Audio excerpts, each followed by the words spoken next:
I call the honourable member Jonathan Young. Thank you, Mr Speaker. I'm very pleased to stand and speak on the Crown Minerals Permitting and Crown Land Bill. And thank you for the comments from the previous speaker.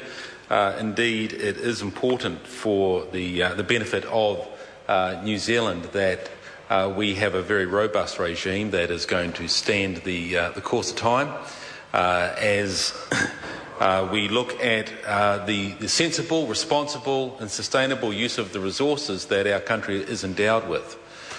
When we hear of the, as Mr Clark made the comment, of the people that go to Australia, we need to understand that they are going across there because of the opportunities through mining and minerals, and that is creating such an opportunity for those people.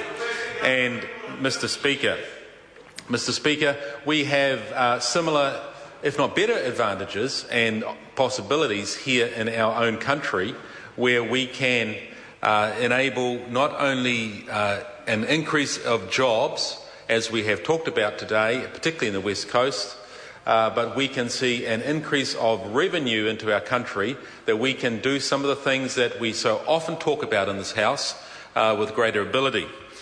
We know, for example, that New Zealand at the moment, in terms of oil and gas exploration, is extracting from one basin out of 17, and that's the Taranaki Basin, in which I am one of the MPs.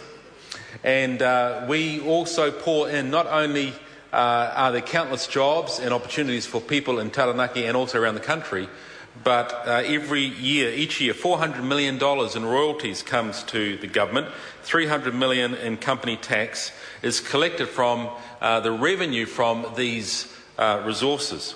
And so this is not some small amount. This is a significant amount coming from one basin out of 17. So I believe that it is incredibly important that we have a very robust and streamlined and very good process in which we handle the Crown Estate, the estate which belongs to all New Zealanders. And this bill is moving towards doing that. I know that as we come to the Select Committee process, that we will receive viewpoints from the sector that supports oil and gas. No doubt we'll receive submissions from people who don't. And in that process, we will discuss the different viewpoints. But I think at the final analysis, the viewpoint that we need to always consider is what's going to be necessary and needful for the continual growth and sustainability of our nation here in New Zealand. And of course that is environmental, but also it's economic.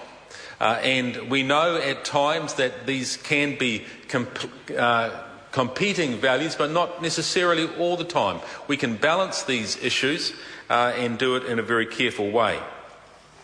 So, Mr Speaker, I think that as we look to Taranaki and see how we in that region have, I think very responsibly and carefully have progressed oil and gas exploration, we can see that progressing forward with this bill is going to be a benefit to the wider population of New Zealand.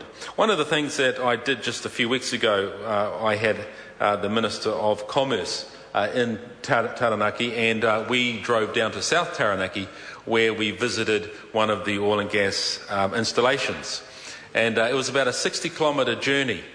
We had a small wager in the car, and the wager was this: if you can see any oil and gas installations during our trip down in 60 kilometres, you get $2.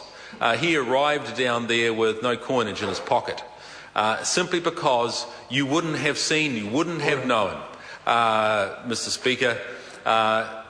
Exactly, if you had been there, you wouldn't have seen nor known as well.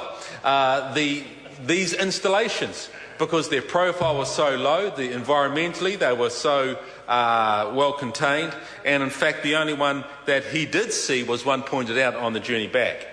And this is a province, no doubt we hear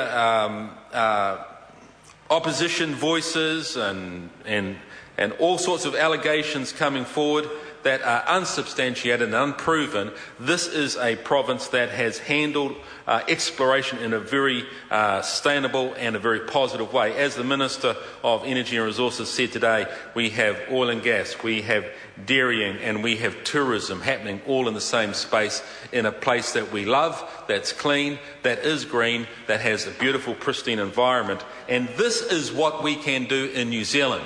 And so this bill, which will be going to the Select Committee, the Commerce Select Committee in due course, is going to create a regime where we can do that effectively, more effectively, and also more responsibly.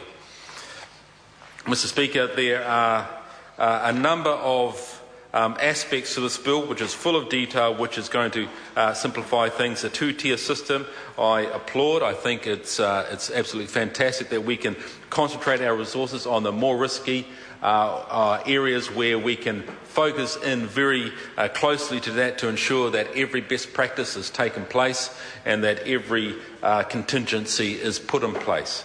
So, Mr. Speaker, I'm very happy to support this bill.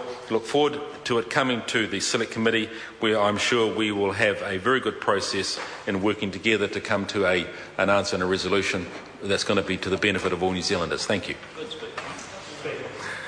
I call the honourable member Grant.